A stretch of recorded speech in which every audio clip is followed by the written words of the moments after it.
And there goes Groudon. It's 6 PM local time and welcome to my home, trainers. I'm just wondering why League Dark always makes the announcement and not the in-game and not Niantic about the dinner raid for the 1 hour period. So ladies and gentlemen, I am hoping for a Groudon. Come on, shiny. Yes! Look at the time. Oh, it's 6:04 and it's a shiny Groudon and it's a 2346. Okay, should I take the chance to do all those unnecessary throws on the floor, or should I be responsible like a good YouTuber to try to do my best to catch it? I think I'll set a good example to just catch it on a pinup as soon as you can, and shiny in the bag. That was fast. So ladies and gentlemen, welcome back to another episode of PoGoTips.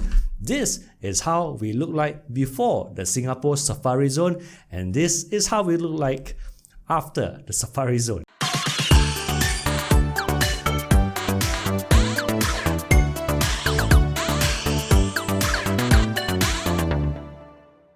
Now this is a pretty average Groudon, but I'm gonna show you something. Now many of you are aware, trainers from all around the world have actually successfully helped out during the Earth Day. So as a reward from Niantic, they're giving us double Stardust and double Candy for ground type Pokemons, or they say event related. But unfortunately, Groudon isn't. So I'm gonna throw a none up and I'm gonna show you what I mean.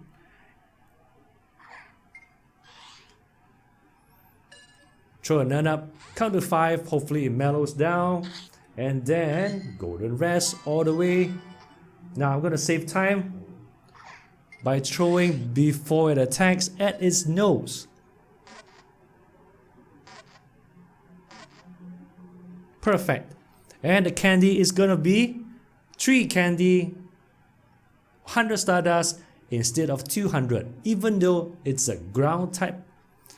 And the reward for helping Earth Day is a ground type event. Groudon is not on the list, so go figure. So trainers, here are my 2 Groudons for today, and I am still lacking a shiny Sandshrew. The odds of you getting a shiny is 1 out of 450.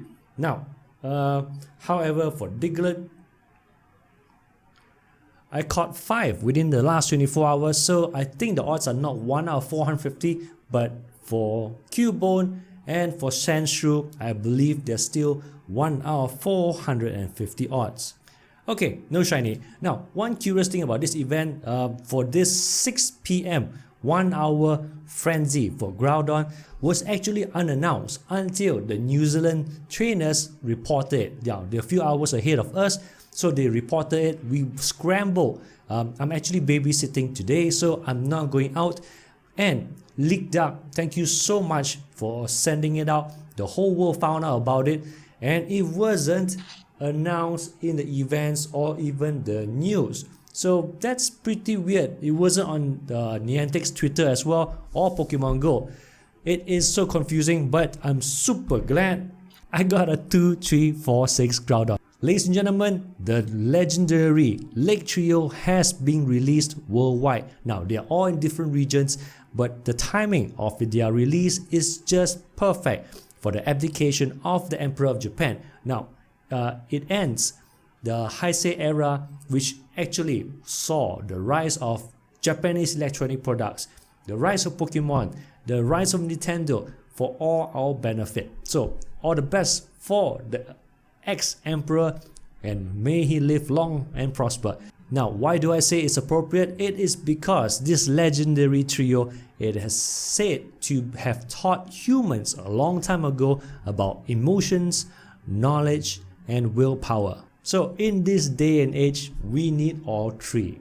Now, where to get all 3 of them? You have to look in the Asia Pacific region for Yuxi. And if you want Mesprit, you gotta look in Europe. And for Azelf, you have to look for it in the Americas. Now, These three are lake trios, so most likely they will spawn near bodies of water that you can see in the game.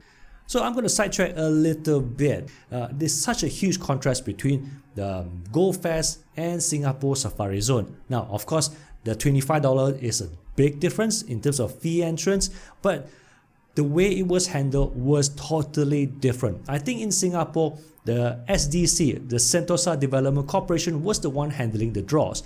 Sentosa invited every trainer to choose the specific days they want and then take 20,000 from every day as a draw, giving the chance for trainers to plan ahead once they are notified that they got a ticket. So it was pretty straightforward and simple. Unfortunately, for GoFest, it was such a mess. They invited the whole world to apply through their phones in the game, and then all the applications pile in, and then they pick like roughly maybe 200,000 out of 2 million applicants, and then ask them to choose a date. Now therein lies a problem. Many trainers will most likely choose the weekend, so the weekends will be filled up much faster, and they are all given 48 hours to apply, and I quote, "Being selected in the drawing does not guarantee ticket. The ability to purchase tickets or their tickets will be available." That means you have two layers to get through. One is the chance to get the ticket, and then trying to get the ticket. And already there are scalpers online selling GoFest tickets. Now the nice thing is, Niantic actually put an expiry time, 48 hours to buy GoFest tickets, 25 USD, before that invitation expires. So with the 48 hours, some trainers who can't choose the days that they wanted will just let it lapse. Now this creates a lag, and then Niantic will have to redo the draws again for the outstanding positions. So unfortunately, they had 20 over waves of invitations. Trainers were actually running out of patience. Some of them couldn't plan ahead. Many didn't get a ticket. I didn't get a ticket.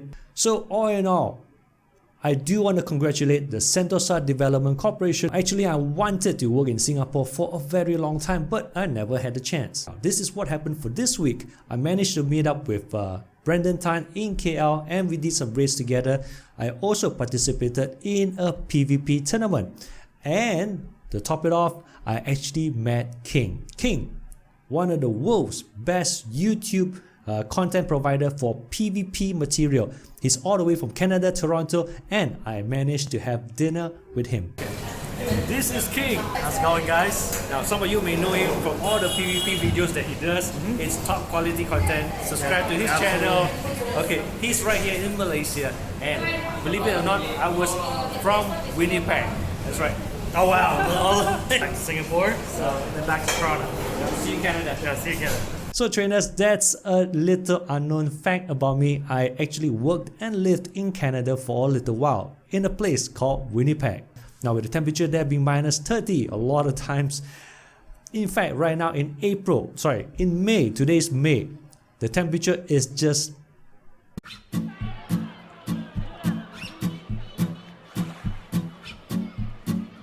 Alright, ladies and gentlemen, here we are with Brendan Tan, world's top 738 PvP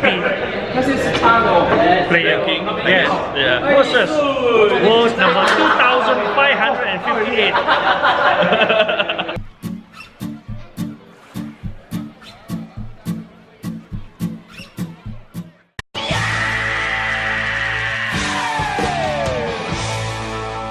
This is super close, man.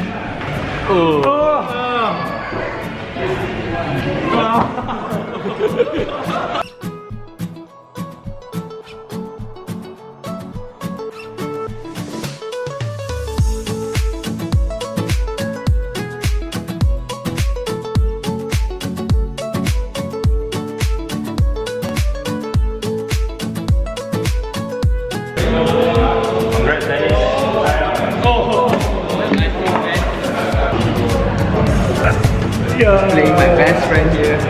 First time in a PvP tournament. And he beat the crap out of me.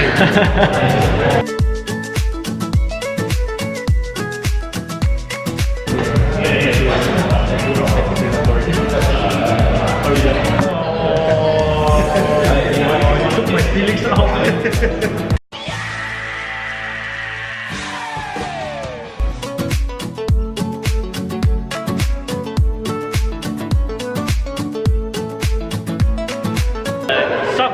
is the guy that did my banner page, guys. So check out the link below. If you need his services, he's the guy to call. Thank you. Thanks. Thank you, Dennis. Bye.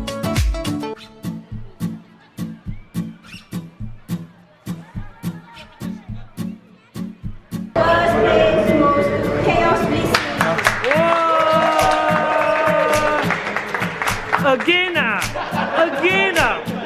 hey.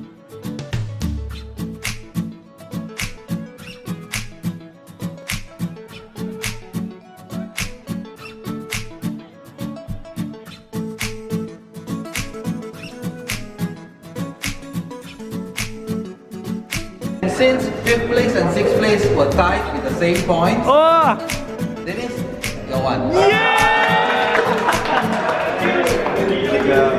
thanks organizers.